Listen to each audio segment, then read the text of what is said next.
On today's Spring Festival edition of World Insight with Tian Wei, rekindling the past, how traditional Chinese culture got its groove back with the rising popularity of the iconic Forbidden City.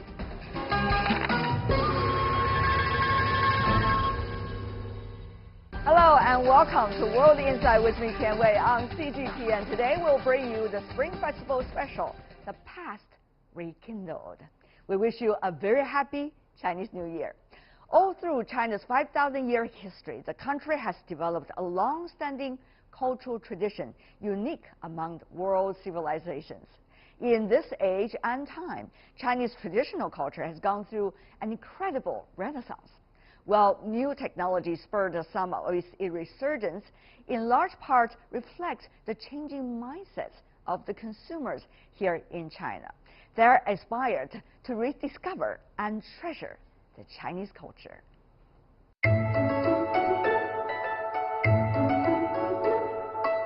Ringing in the new year in the Forbidden City. For the first time, with a record-breaking number of cultural relics, the public could experience the traditional imperial celebrations of the Spring Festival. Lanterns, auspicious couplets, pictures of guardian gods, decorating the palace with festival ornaments. This shrine to the past, from the seat of power in imperial China, now linked to a vibrant modern present. From Chinese-style paper tapes to limited edition lipsticks, with designs or branding inspired by the past, the creative products often cause a buzz among the Chinese youth. 做那个猫吧，那个还蛮可爱的。那里的种类非常的多，而且设计也非常的多，就是非常适合我们不同人群的需求，我很喜欢。我就买了这个日历，然后觉得红色特别喜庆嘛，然后就去了VR，然后通过那个 VR 看到那个顶尖群特别宏伟。最近有几个比较火的节目是国家宝藏和上升了悟空。国家宝藏就有这个千里江山，我就觉得这里面特别的好看，那幅画。Historical dramas and TV shows also ignited the public's growing enthusiasm.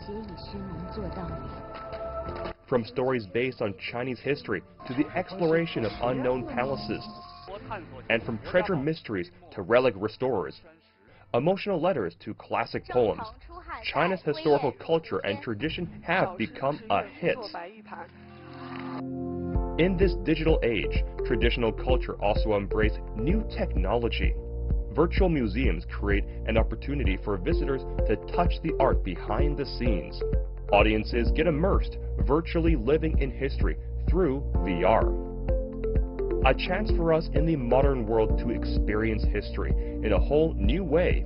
But still, the future depends on the ability to never stop innovating. Content can pave the way for new experiences, shaping the landscapes of traditional culture in step with modern times.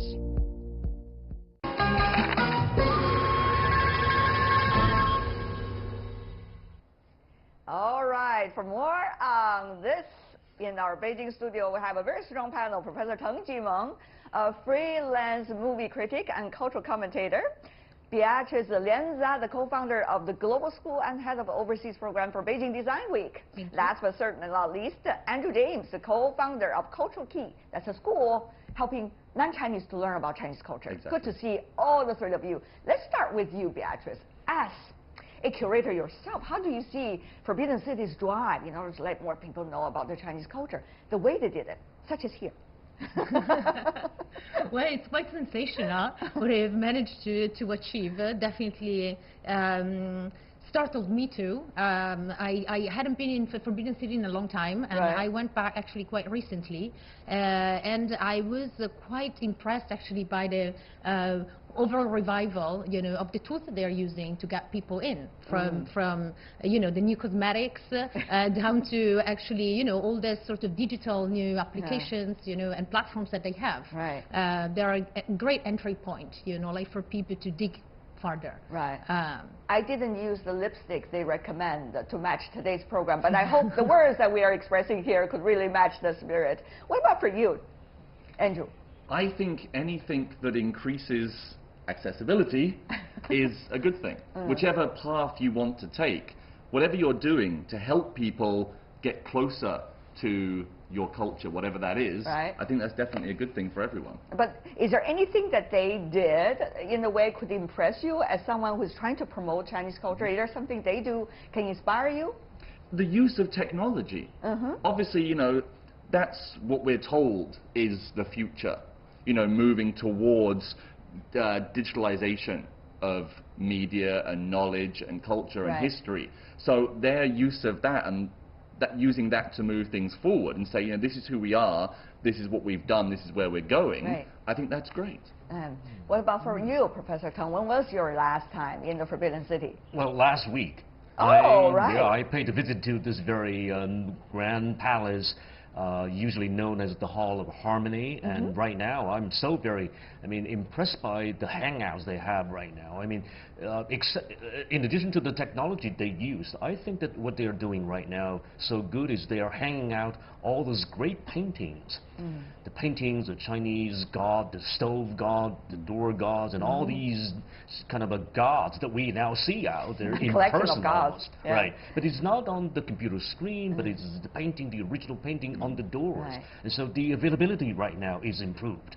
Before, back in the past, it was out of the bounds of the common visitors and people and residents of this very great city, but now they're out there. The lanterns, all these relics out there. But you know, Professor Teng, I'm sure we can compare a little bit notes here.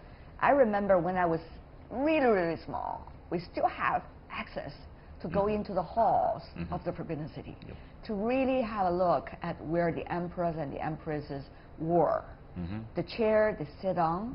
We could even touch a little bit the standing pose where they are stepping on in order to get that chair. But now it's different. So is this kind of accessibility going to satisfy, the modern generation of viewers and visitors? Well, absolutely. I think it's going to satisfy the curious, the very persons or the very people who wanted to learn. This generation is curious. They are also tech savvy, and they could use technology to get themselves available to or exposed to these great treasures. And so in this sense, I think, with these relics, plus the use of technology, they are making the great things available, and in a sense, sometimes available commercially to people. They're selling some of these replicas, which is also quite impressive. Ultra high resolution scans of the art is now readily available at a very accessible price. So you're having copies in your homes that you can almost not distinguish the difference between the originals and these copies because of technology. If you got a chance to have a copy of something, what would that be? In my home? A painting or a calligraphy? Not either, actually. Stampings. Stampings, I guess you said that in English. So in our center, we have several replicas of stele from the Shaolin Temple that are these high-resolution scans of the original steles. And what did they say on the stele? They talk about the history and the culture of the Shaolin spirit. What exactly is it? I'm sure every day when you're sitting in that room where the steles are standing right behind you, you would get certain kinds of spirit coming from them. What exactly are they? The #1 spirit of the Shaolin Temple especially is to keep moving forward. And that, that in itself is reflected in Chinese culture. The idea is that we don't stop, we don't give up. We always keep finding a way through. And that's like the centerpiece in my home and the center that we have, that the Shaolin spirit of always moving forward. That's the essence beautiful. of Kung Fu. That's beautiful. When you have a piece that you believe is really coming from a long time ago, even a replica of it, but it still could provide certain kind of things that would kick the heart in a way. That's beautiful. For you, Beatrice, someone who's been working for the design industry, what's the next stage that they can try on? Big question. I feel I very thought I could get the pressure now. President, right? but okay, I'll give it a try. These two gentlemen only need to answer how they feel about it, but now you need to tell me about the experts' opinions. Down to real business. No, I found actually a piece of news that for me was very fascinating. talking about Forbidden City, they actually reopened not long ago, I think less than a year ago, an area of the palace that is where the original workshops were. So it's where actually they literally nowadays they preserve or regenerate, bring back to life original pieces from like the massive collection that the museum holds. And I think that this could be an actual a huge attractor, like for the huge number of practitioners like designer, architects, people in the creative field from fashion, either the performing arts, to be able to access the type of heritage in a different way. Because visual access and accessibility, it's a great tool. I think that creators want engagement. They don't want to just be consumers of culture. They want to be producers of culture. And with the reservoir, of everything that the Forbidden City represents, I think there are so many more rooms that they could unlock. Oh my God, there are so many more rooms. You wouldn't be able to imagine what are these heritages inside it. But having said that, though, I'm thinking about it. As you said, it's wonderful to have cultural products like this that's available on the market, and people love it and put it on the little table, and it's kind of cute. But the real thing about the Forbidden City, the thing that has been there for hundreds of years, the one that is in the artworks and is all about the masters of various dynasties, those things are people really desire for. But I wonder if, as you, as a curator, what specifically you would like to know? I would want to see what is left in paper, like really printed on this so long, like forgiven or fast disappearing, like piece of communication. Yeah, I would say like the texture.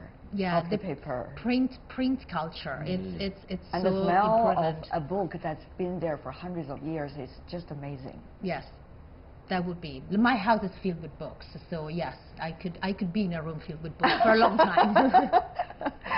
I could tell that this is some kind of dream for a curator. But what about for you, Professor? Well, books are absolutely one of my choice. But then, in addition to that very choice, I would like to see the furnitures. And also the wardrobes, the former royal families. In fact, my wife is a fashion designer, and she's so curious about the wardrobes of these royal families, and especially when The Last Emperor was made, Bertolucci was out there and making the film in that very palace compound. And so there's a whole lot of these fashion elements out there, and these are truly Chinese.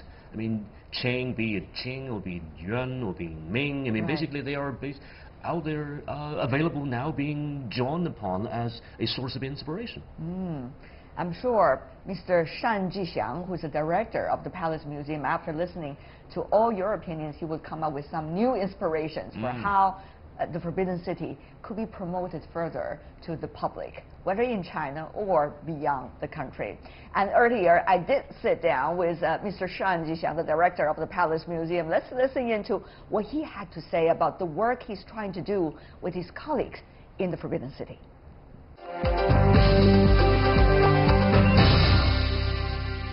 Director Shan, but there's an ultimate question, that is, how much do we know, really, about our own civilization, our own culture? What do we know for us to establish this standard and a way to protect our own culture? That, I think, is the most difficult question. This is the responsibility of all museums and other cultural institutions, to reveal the cultural significance behind our collections. Let's take, for example, our jade curation, the pride of the Forbidden City Museum. There are 32,000 pieces of jade in our museum, all linking back to 5,000 years of Chinese civilization. We unearthed jade objects representing ancient Hongshan culture, which originated in northeast China 5 millennia ago. Also, many pieces from southeastern China's Langchu culture, which also date back to the same period. But how do we tell the different stories of Chinese culture? That poses a great challenge for us. We have to carefully think about how to exhibit these pieces in order to enlighten the public both about our history and about our future.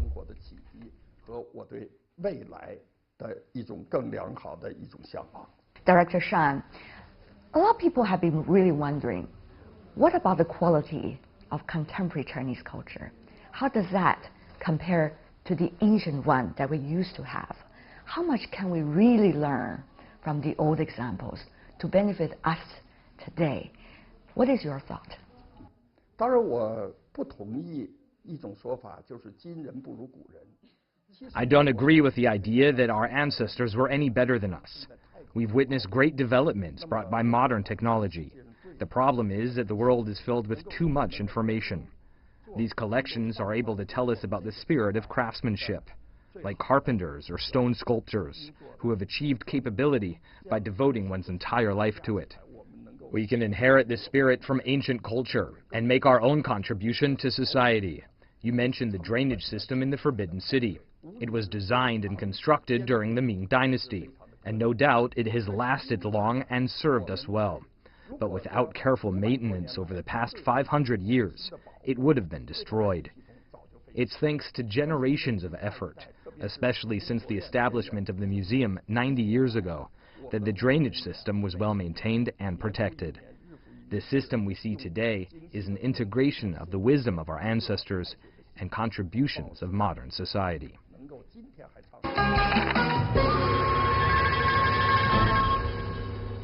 Welcome back. You're still watching our special program, The Charm of the Forbidden City. With me once again, Teng Jimeng, Beatrice Leanza, and also Andrew James. Earlier, we heard the quotes coming from Shan Jixiang, the director of the Palace Museum. Let me come back to you. I mean, this practice is not just in Forbidden City, but also in museums around the world.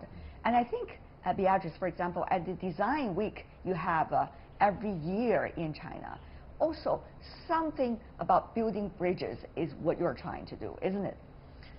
Yeah, pretty much what I've been trying to do for the past few years.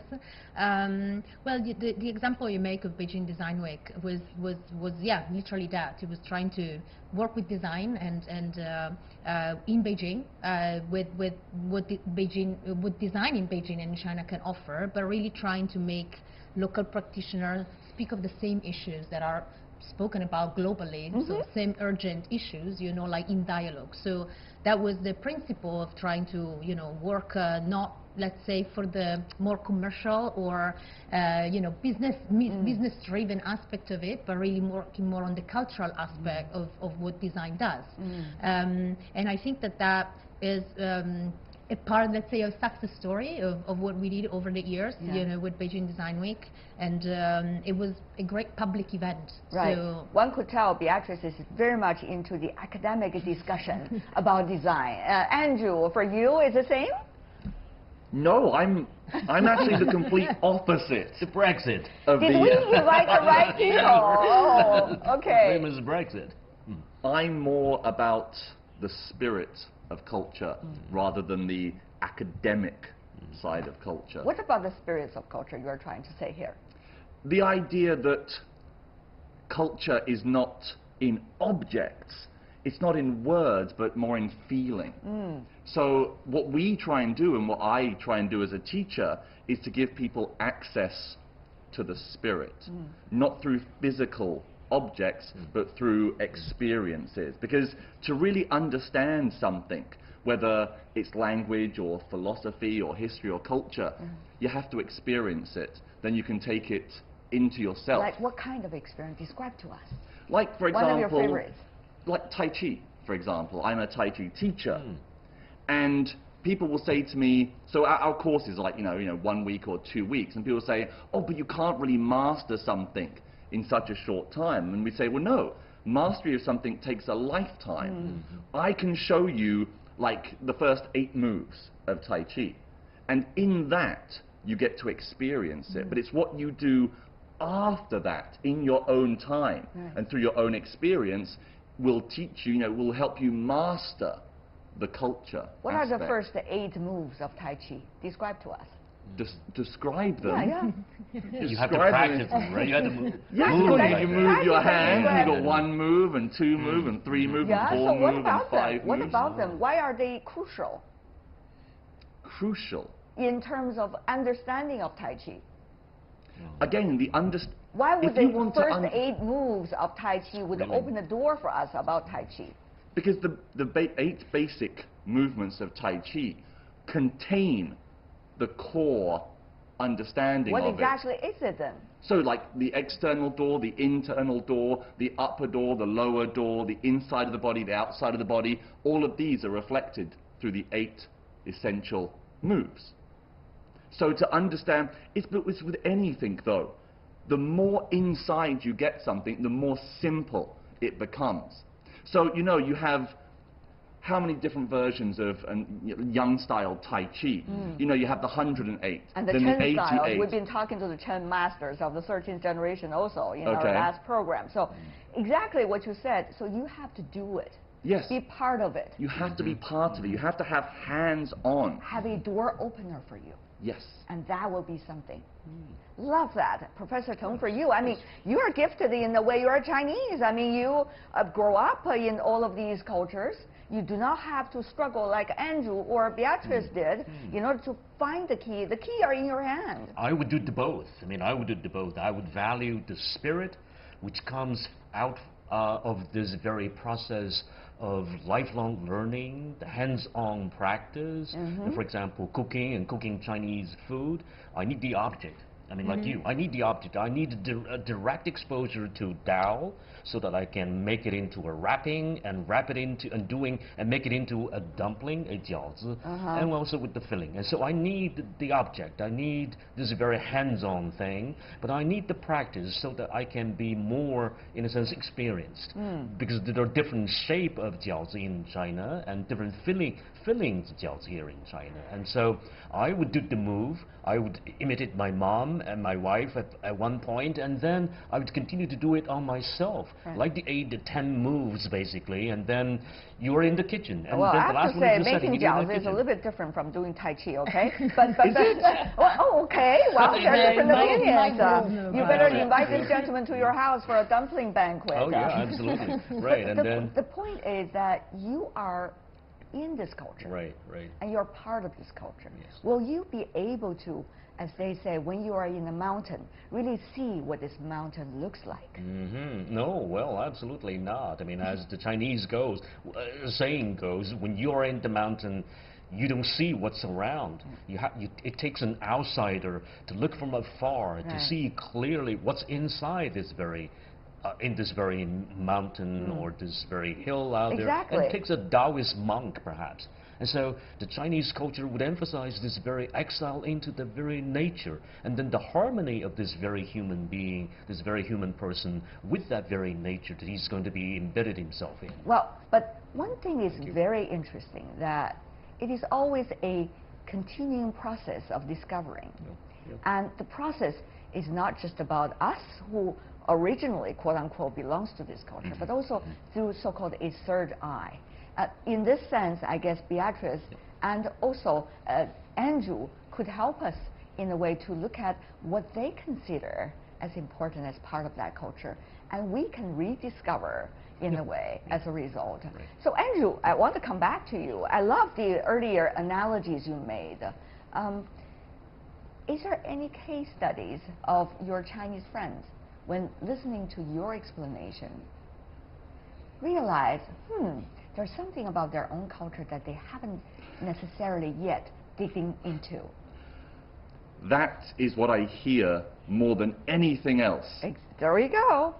When whether it's my friends or new friends or taxi drivers, and I start telling them my understanding and experience of Chinese culture, the first thing I'll hear from 9 out of 10 people is, wow, you know so much about Chinese culture. For Lao Wai, right? Yeah, that's the thing. It's like, oh, a foreigner knows so much about Chinese culture and Chinese history and this and this. Oh, you know more than I do. And it's what I hear more often than anything else when they say that.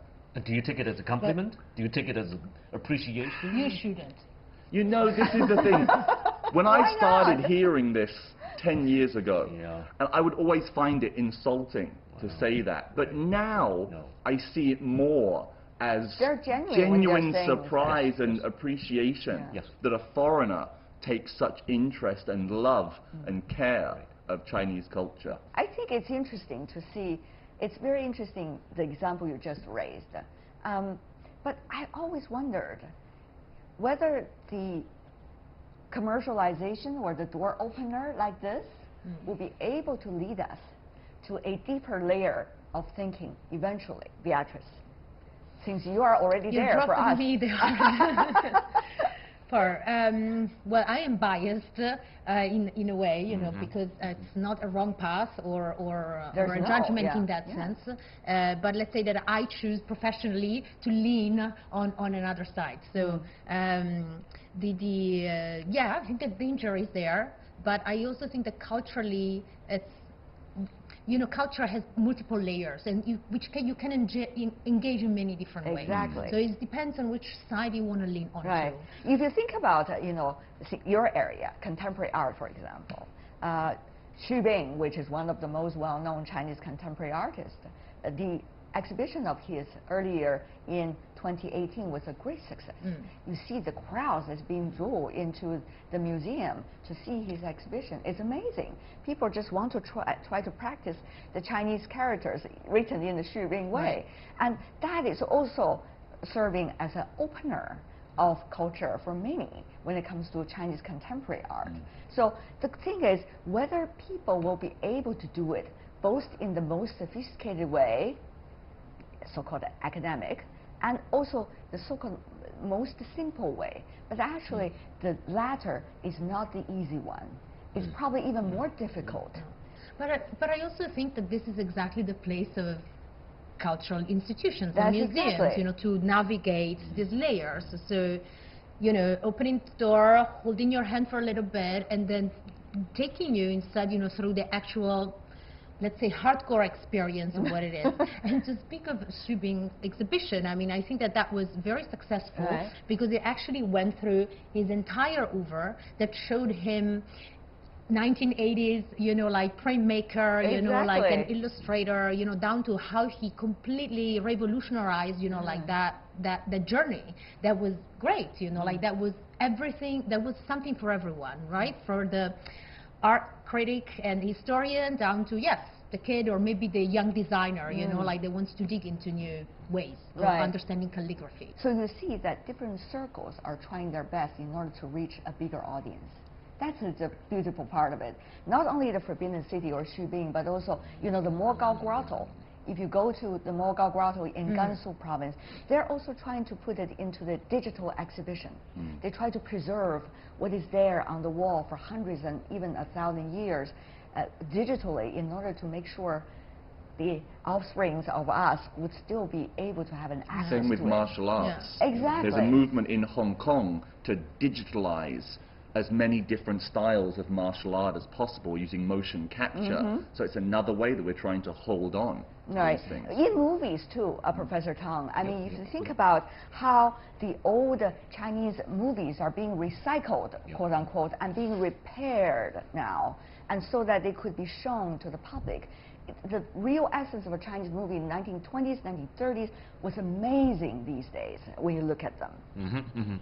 Well, let's take the martial arts film, for example. Right, back in the 1920s, it was always this very kind of a superstitious, gravity-defying flying warriors on treetops. Still now, right? Crouching Tiger, Hidden Dragon. Well, that was 2020, and it was quickly out of fashion. It was quickly out of fashion, right? And so I was teaching that film, in fact, right? But then that's one step to revitalize that. But then eventually, martial arts has been used to critique and to reflect upon the Chinese history. I mean, like Shaolin Si, starring Jet Li. I mean, it's all about this kind of a turmoil and turbulence time in Chinese history. But then once again, see, martial arts can help to shed lights on the core values, sometimes, for example, harmony and piety, courtesy, and the respect by rules, the respect of rules. So exactly, as you said, whether it's a little cartoon character we're seeing on the little table there, or a martial art movie, or the digitalization of all the collection of the Forbidden City, they're serving as a door opener for all of us about the real culture we should really have access to. Well said by the three of you. And now we're also joined in New York by Kim Dreamer, a Chinese archaeology specialist. Kim, welcome to the program. Thank you so much. I know you've been doing a lot of work, Kim, in museums around the United States, trying to promote Chinese culture. Help us to understand, when you look at the Forbidden City, their way of trying to promote what's inside that wonderful palace. Is there anything for you to work as inspiration, or is there some experience that you would like to share with us about your approach? Well, when you speak about the collections in the Palace Museum, they are housed within the Forbidden City.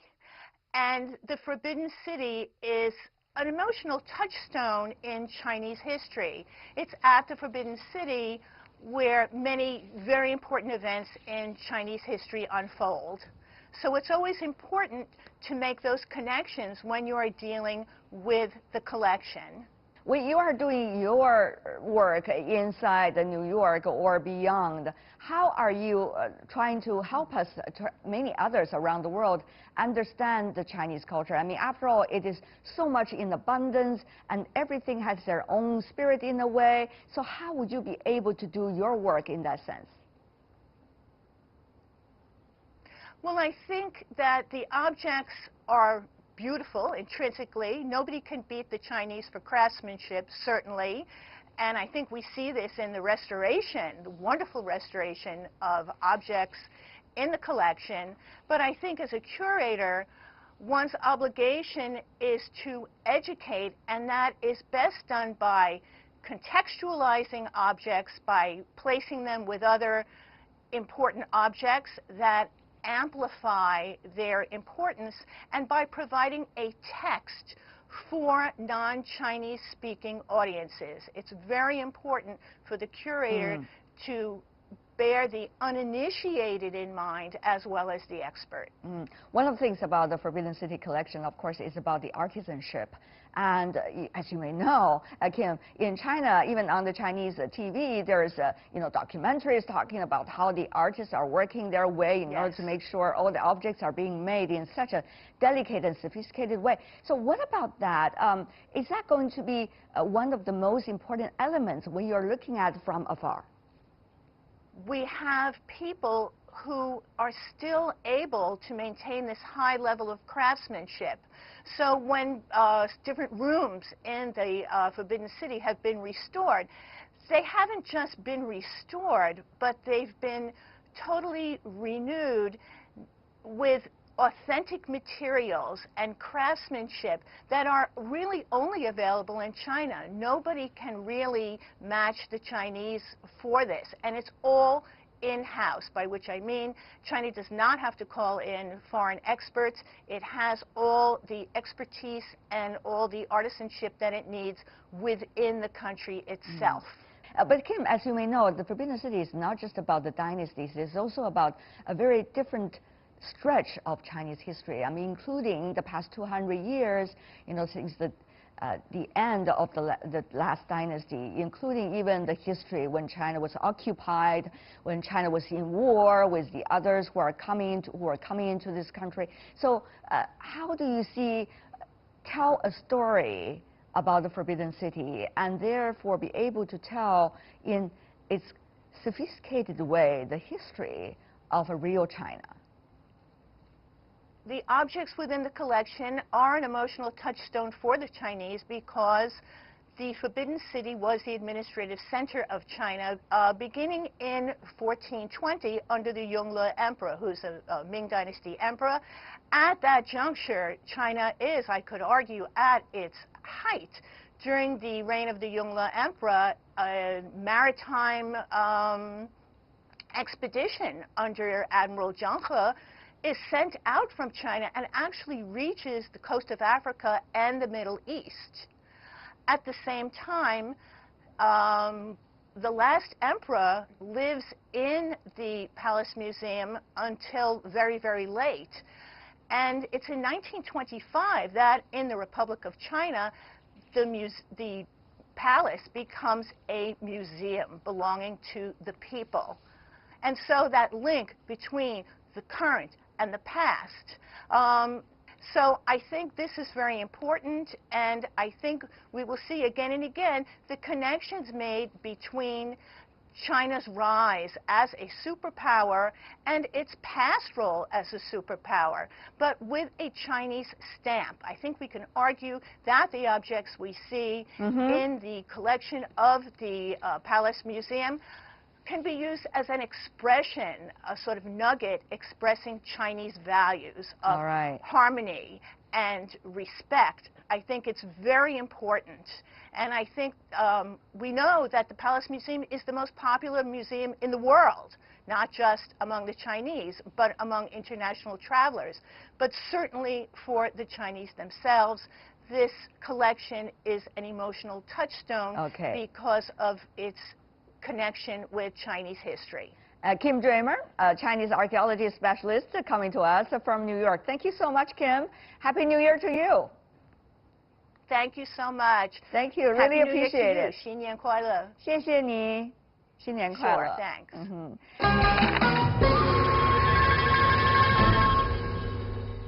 And now we're coming back to our discussion with Andrew, Beatrice, and Teng Jimeng. Earlier, Kim is helping me to understand her way of seeing the Forbidden City. Namely, it is quite a demonstration of Chinese history through hundreds of years, and also, in a way, reflected how China rose in the world, and how is that likely to be compared to today's China. It's very interesting she used a political analysis in that way. But for us, I mean, the discussion here, it's really about how to appreciate the culture that we had, and how to make sure we also give access to the others who can have their own version of appreciation of that culture. And that also has to do with the younger generation in a way. I mean, look at us, we are probably in our 30s, 40s, and, you know, but, you know, a very young generation of kids, they grew up with iPhones and iPhones and iPhones. So what are the things that really make sense to them? How can we read their mind and be able to bring the best thing as we see it to them?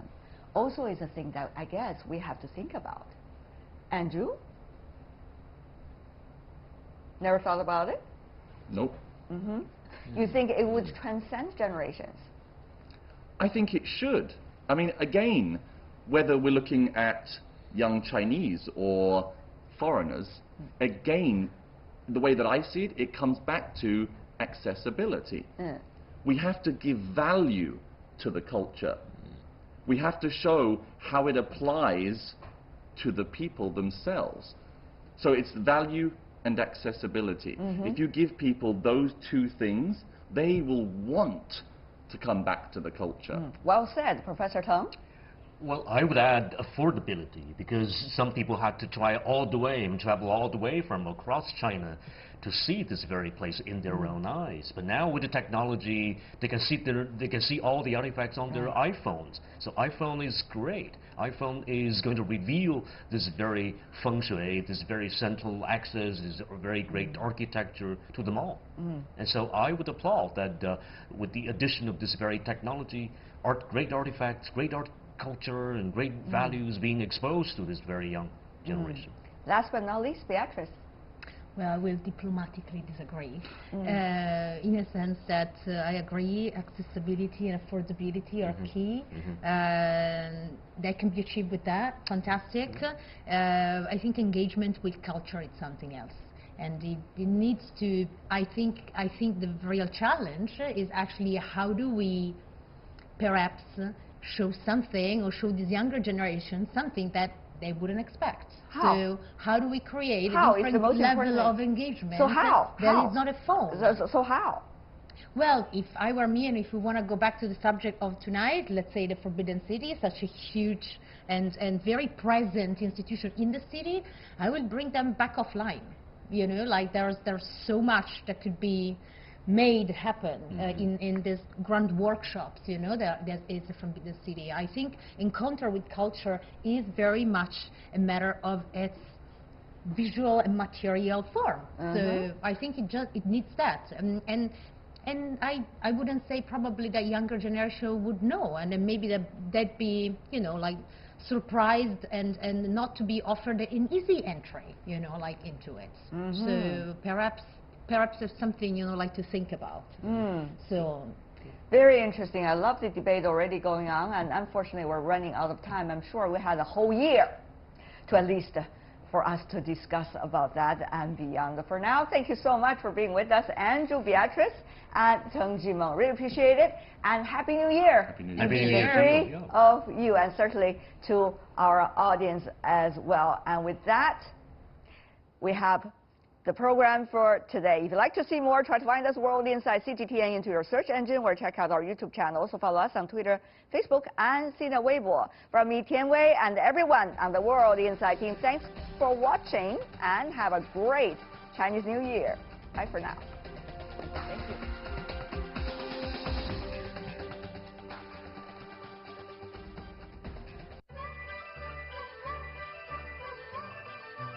I'm Ilham Aliyev, President of Azerbaijan.